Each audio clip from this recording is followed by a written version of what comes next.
ബിസ്മില്ലാഹിർ റഹ്മാനിർ റഹീം. Hello, welcome back. എന്തെൻ്റെ വിശേഷം? ഇതെൻ്റെ ഒരു മോർണിംഗ് റൂട്ടീനായിട്ടോ. ഞാൻ കുട്ടികളെ സ്കൂളിലേക്ക് പോകുന്നതും അതിനുള്ള പ്രിപ്പറേഷൻസാണ് ഇതിൽ ഞാൻ പഠിച്ചിട്ടുള്ളത്. അപ്പോൾ എന്തെങ്കിലും നിങ്ങൾക്ക് ഇഷ്ടമാവുകയാണെന്നുണ്ടെങ്കിൽ ലൈക്ക് ആക്കുക, സബ്സ്ക്രൈബ് ആക്കാം. അപ്പോൾ ഇന്ന് ഞാൻ കൽത്തപ്പം ഉണ്ടാക്കാനാണ് വിചാരിച്ചിട്ടുള്ളത്. അപ്പോൾ കാലത്ത് തന്നെ ഇതിലേക്കുള്ള മാവൊക്കെ റെഡിയാക്കിയിട്ട് വെച്ചിട്ടുണ്ടായിരുന്നു. പിന്നെ ഞാൻ അധികം തിന്നായിട്ടും അല്ല തിക്കായിട്ടും അല്ല, ഒരു മീഡിയം സൈസിലുള്ള കുട്ടികൾക്കൊക്കെ, എൻ്റെ കുട്ടികൾക്ക് ഇഷ്ടപ്പെടുന്ന രീതിയിലുള്ള ഒരു കൽത്തപ്പമാണ് അതിൻ്റെ ഒരു സൈസാക്കി കൊടുക്കുന്നത്. പിന്നെ ഇന്ന് ഞാൻ ബട്ടർ എഗ്ഗ് കറി ഉണ്ടാക്കാനാണ് വിചാരിച്ചത്. നോർമലായിട്ടല്ല, കുട്ടികൾക്കും ടിഫിനുക്കും ആവണം. അതുകൊണ്ട് ഞാൻ ഇങ്ങനത്തെ ഒരു സ്പെഷ്യലായിട്ടുള്ള കറി ഉണ്ടാക്കാനാണ് വിചാരിച്ചത്. അപ്പോൾ അതിലേക്കുള്ള ഉള്ളി, തക്കാളി, പച്ചമുളക്, ഇഞ്ചി, വെളുത്തുള്ളി ഇതൊക്കെ ഞാൻ അരിഞ്ഞു വെച്ചിട്ടുണ്ട്. പിന്നെ ഇതിലേക്കൊരു സ്മോക്കി ഫ്ലേവർ കിട്ടാനും കൂടി വേണ്ടിയിട്ട് നമുക്ക് എളുപ്പത്തിൽ ഈസി ആയിട്ട്, എക്സ്ട്രാ സ്മോക്കി ഫ്ലേവറിൻ്റെ ആവശ്യമില്ല. ഇങ്ങനത്തെ മൺപാത്രത്തിലൊക്കെ കുറച്ച് തീ ഹൈയിൽ കൂട്ടിയിട്ട് നമ്മളിങ്ങനെ ഫ്രൈ ആക്കിയിട്ട് എടുക്കണം.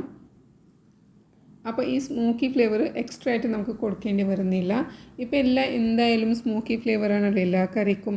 പണ്ടൊക്കെ ആണെങ്കിൽ എന്തോ ഒന്ന് കത്തിയത് മണക്കുന്നെന്ന് പറഞ്ഞ് ആ കറിയൊക്കെ കൂട്ടാതിരിക്കും. പക്ഷെ ഇപ്പോഴാണെങ്കിൽ അത് ഉണ്ടെങ്കിൽ, ആ ഒരു മണം ഉണ്ടെങ്കിൽ കറിക്കൊരു എക്സ്ട്രാ ഒരു ടേസ്റ്റും കൂടി കൂടുന്നെന്നാണ് എനിക്ക് തോന്നുന്നത്.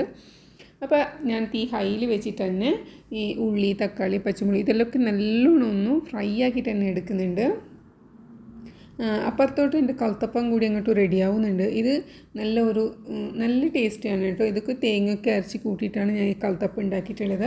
അപ്പോൾ ഈ കറിക്ക് ഇത് നല്ലൊരു കോമ്പിനേഷനും കൂടിയാണ്. അല്ലാന്നുണ്ടെങ്കിൽ കൽത്തപ്പം ഒരു തീരെ കഴിക്കൂല. അപ്പോൾ എന്തായാലും ഒരു ഡിഫറെൻറ്റ്, എപ്പോഴും നമുക്ക് എന്തായാലും മോർണിംഗ് ബ്രേക്ക്ഫാസ്റ്റ് എപ്പോഴും ഒരേ തരം ഉണ്ടാവില്ല.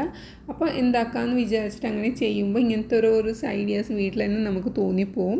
പിന്നെ ഇതിലേക്ക് ഞാൻ തീ ഓഫ് ആക്കിയിട്ടുണ്ട്. എന്നിട്ട് ഇതിലേക്ക് കുറച്ച് കാഷ്യൂനട്ടും ഒരു ടേബിൾ സ്പൂണോ 1.5 ടേബിൾ സ്പൂണോളം ഞാൻ ഇതിലേക്ക് തേങ്ങയും കൂടി ഇട്ട് കൊടുക്കുന്നുണ്ട്. പിന്നെ കുറച്ച് മല്ലിച്ചപ്പ് ആഡ് ആക്കുന്നുണ്ട്.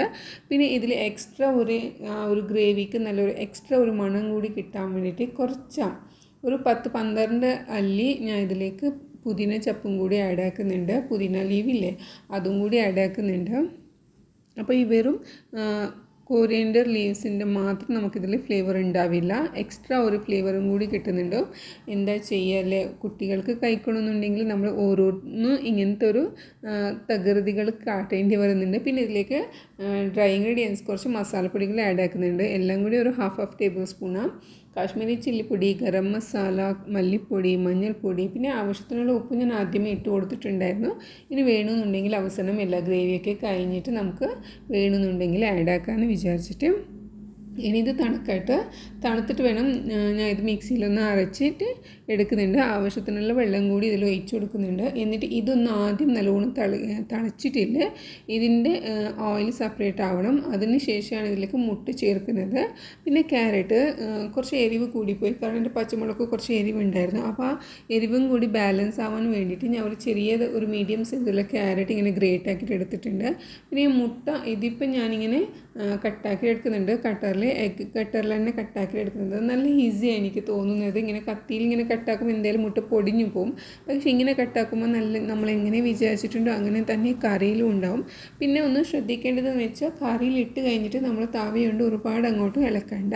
പിന്നെ ഈ കറിക്ക് എരിവ് കൂടിയ ഈ ക്യാരറ്റ് ഇടുന്ന പരിപാടിയിൽ അത് ഞാൻ എൻ്റെ സ്വയം ഇഷ്ടത്തിന് ഞാൻ ഉണ്ടാക്കിയിട്ടുള്ളത്. പിന്നെ ഇത് മാവ് ബാക്കിയുണ്ട്. ഇനി ഇതിപ്പോൾ ഒരു കണ്ടെയ്നറിലാക്കിയിട്ട് ഫ്രിഡ്ജിൽ വെച്ച് കൊടുക്കുക. എല്ലാ മാവും നമ്മൾ അങ്ങോട്ട് ഒന്നിച്ചിട്ട് ഇട്ട് കൊടുക്കാൻ പോവില്ലല്ലോ. പിന്നെ അതിൻ്റെ കൂടെ തന്നെ എനിക്ക് കുറച്ച് ക്ലീനിങ്ങും ചെയ്യേണ്ടി വരുന്നുണ്ട്. ഇല്ലാന്നുണ്ടെങ്കിൽ എല്ലാ പാത്രങ്ങളും ഒന്നിച്ചിട്ട് കിട്ടുമല്ലോ. ഇനിയിപ്പോൾ ഇത് ആക്കി വെച്ചിട്ടുള്ള കൽത്തപ്പൊക്കെ കട്ടാക്കുക. അവർക്ക് കാണുമ്പോൾ അത് കൽത്തപ്പാണെന്ന് പോലും തോന്നാൻ പാടില്ല. അങ്ങനത്തെ ഒരു ഷേപ്പിലാക്കിയിട്ട് കൊടുക്കുക. നല്ല ഈസി ആയിട്ട് അവർക്ക് കഴിക്കുമ്പോൾ പോലും ഈസി ആയിട്ട് അവരെ വായിക്കിട്ടാൽ ഈസി ആയിട്ട് കഴിക്കാനും പറ്റണം. അങ്ങനത്തെ രീതിയിലൊക്കെ ഉണ്ടാക്കിയിട്ട് ഇഷ്ടപ്പെടുന്ന രീതിയിൽ ഉണ്ടാക്കിയിട്ട് സെർവൊക്കെ ചെയ്യാറുണ്ട് ഞാൻ. അങ്ങനെ ഇതിവിടെ കൽത്തപ്പത്തിൻ്റെ പണിയൊക്കെ റെഡി ആയിട്ടുണ്ട്. പിന്നെ ഇതേ ഗ്രേവി നല്ലോണം തിളച്ചിട്ടുണ്ട്. ഇപ്പം ഞാൻ തീ നല്ലോണം കുറച്ച് വെച്ചിട്ടുണ്ട്. പിന്നെ കുറച്ച് വെള്ളം കൂടി ഞാൻ ഒഴിച്ച് കൊടുത്തിട്ടുണ്ട്, കാരണം നല്ലോണം തിക്കായി പോയിട്ടുണ്ടായിരുന്നു. അതുകൊണ്ട് ഇപ്പോൾ തിളച്ച പരുവത്തിൽ നിങ്ങൾക്ക് കാണാത്തത്. ഇനിയിപ്പോൾ ഇതെല്ലാം കൂടിയിട്ട് ഇതൊന്നൊന്ന് തിളക്കുക. ഇത് ജസ്റ്റ് ഒന്ന് തിളച്ചാൽ മതി. നല്ലോണം മൂത്തിട്ട് ഓയിലൊക്കെ സെപ്പറേറ്റ് ആയിട്ടുണ്ട്. ഇനിയിപ്പോൾ ഈ ബാക്കി വന്ന മാവില്ലേ കൽത്തപ്പത്തിൻ്റെ, അത് ഞാനൊരു കണ്ടെയ്നറിലാക്കിയിട്ട് ഇങ്ങനെ ടിന്നിലാക്കിയിട്ട് ഇങ്ങനെ ഫ്രിഡ്ജിൽ വെച്ച് കൊടുക്കുന്നുണ്ട്. വേണമെന്നുള്ളപ്പോൾ നമുക്ക് എടുത്തിട്ട് യൂസ് ആക്കാമല്ലോ എന്ന് വിചാരിച്ചിട്ടാണ്. ഞാനിങ്ങനെ ചെയ്യുമ്പോൾ 2 ദിവസത്തേക്കുള്ള മാവ് ഒന്നിച്ചാണ് ചെയ്യാറുള്ളത്. പിന്നെ ഇനി കുടിക്കാനുള്ള കോഫി എന്തെങ്കിലും ഉണ്ടാക്കണം. അതിന് വേണ്ടിയിട്ട് പാല് തിളപ്പിച്ചു. അല്ലാന്നുണ്ടെങ്കിൽ പാല് എന്തെങ്കിലും അവർക്ക് ഇഷ്ടപ്പെടുന്നത് ഞാൻ ഉണ്ടാക്കി കൊടുക്കും. ഇനി ഇതിപ്പോൾ 1 ടേബിൾ സ്പൂൺ നെയ്യാണ് കേട്ടോ ഞാൻ ഉണ്ടാക്കിയിട്ടുള്ളത്, ബട്ടറല്ല. ബട്ടർ എൻ്റെ കയ്യിലില്ലായിരുന്നു. അതുകൊണ്ട് ഞാൻ ഒരു ടേസ്റ്റിന് വ്യത്യാസം തോന്നട്ടെ എന്ന് വിചാരിച്ചിട്ട് നെയ്യ് ആഡ് ആക്കി. പക്ഷേ നെയ്യിലും ബട്ടറിലും എക്സ്ട്രാ വ്യത്യാസമൊന്നുമില്ല, ഒരുപോലെയാണ്. പിന്നെ കുറച്ച് ഫ്രഷ് ക്രീം ആഡ് ആക്കുന്നുണ്ട്. പിന്നെ കുറച്ച് ഇതിലേക്ക് കസൂരി മേത്തി ആഡ് ആക്കുന്നുണ്ട്. തീ ഓഫാക്കിയിട്ടുണ്ട്. ഇനിയിപ്പം മൂടാം, അത്രയേ ഉള്ളൂ. ആ സമയത്ത് ഞാനിതാ കോഫിയൊക്കെ റെഡിയാക്കിയിട്ടുണ്ട്. ഇനിയിപ്പോൾ കോഫിയും കൂടി റെഡിയാക്കി. എന്തെങ്കിലും ബ്രേക്ക്ഫാസ്റ്റിൻ്റെ സമയത്ത് ഞാൻ കുട്ടികളുടെ കൂടെ തന്നെ ഇരുന്നിട്ട് കഴിക്കുക. പിന്നെയാണെങ്കിൽ എനിക്ക് സ്കൂളിൽ പോയാലും പിന്നെ ഒറ്റയ്ക്ക് ഇങ്ങനെ ഇരുന്ന് കഴിക്കാൻ അതൊരു രസം തോന്നാറില്ല. അപ്പോൾ ഞാൻ എന്തെങ്കിലും അവരുടെ കൂടെ തന്നെ ഇരുന്നിട്ട് കുറച്ച് നാസ്ത ഉണ്ടാക്കാൻ തോന്നും. പിന്നെ ഞാൻ എന്തെങ്കിലും വൈകിട്ട് അവർ വന്നു കഴിഞ്ഞിട്ടാണ് എനിക്ക് കഴിക്കാൻ പോലും തോന്നുന്നത്. അങ്ങനെ ഇതാ കറിയും ഇവിടെ ഫസ്റ്റ് ക്ലാസ് ആയിട്ടുണ്ട്. നല്ല കോമ്പിനേഷനാണ് കൽത്തപ്പത്തേക്ക് ഈ ഒരു എഗ്ഗ് കറി, ബട്ടർ എഗ്ഗ് കറി, ബട്ടർ ചിക്കൻ അല്ല, ബട്ടർ എഗ്ഗ് കറിയാണ്. ഞാനിങ്ങനെ വിളമ്പുക, നല്ല മണമൊക്കെ ഉണ്ട് കേട്ടോ കറിക്ക്. അപ്പോൾ ഈ കഴിക്കുന്ന സമയത്ത് അവർ പറയാം ഇതന്നെ ടിഫിനൊക്കെ മതി, ഇതിന് എക്സ്ട്രാ വേണ്ടാന്ന്. ഞാൻ വിചാരിച്ചത് സെപ്പറേറ്റ് എന്തെങ്കിലും ടിഫിനൊക്കെ ആയിട്ട് ചോറ് എന്തെങ്കിലും ഉണ്ടാക്കേണ്ടി വരുമെന്നോ. പക്ഷേ അവരിത് റിക്വസ്റ്റ് ആക്കിയതുകൊണ്ട് ഇതന്നെയാണ് ഞാൻ അവർക്ക് ഇട്ടിട്ടും കൊടുത്തത്. അല്ലാന്നുണ്ടെങ്കിൽ ഇങ്ങനെ ബ്രേക്ക്ഫാസ്റ്റിൻ്റെ നാസ്ത തന്നെ അവർക്ക് ഞാൻ കൊടുക്കാറില്ല. അങ്ങനെ ഇതിപ്പോൾ ഇവിടെ കോഫിയും കൽത്തപ്പമൊക്കെ ഒരു ടേസ്റ്റ് ആക്കാം. നല്ല ഇഷ്ടപ്പെട്ടിട്ടുണ്ട് കുട്ടികൾക്കൊക്കെ. എന്തായാലും ഒന്ന് ട്രൈ ആക്കി നോക്കാം ഇതുപോലത്തെ ഒരു എഗ്ഗ് കറി. സാധാരണ എല്ലാ വീട്ടിലും എല്ലാ ഉമ്മമാരും എന്തൊക്കെയോ ഉണ്ടാക്കുന്നുണ്ട്. എത്ര നമ്മളിങ്ങനെ മൊബൈലിൽ നോക്കിയാലും ആ സമയത്ത് എന്താ വീട്ടിൽ ഉള്ളത് അത് വെച്ചിട്ട് നമ്മൾ മൊബൈലിൽ ഇങ്ങനെ കണ്ട ആ ഒരു സ്റ്റെപ്സൊക്കെ മറന്ന് നമുക്ക് ഇഷ്ടപ്പെട്ട രീതിയിലുള്ള ഫുഡാണ് നമ്മൾ ഉണ്ടാക്കാൻ പോകുന്നത്. അതാണ് ഏറ്റവും ടേസ്റ്റ് ആവുന്നത് എപ്പോഴും.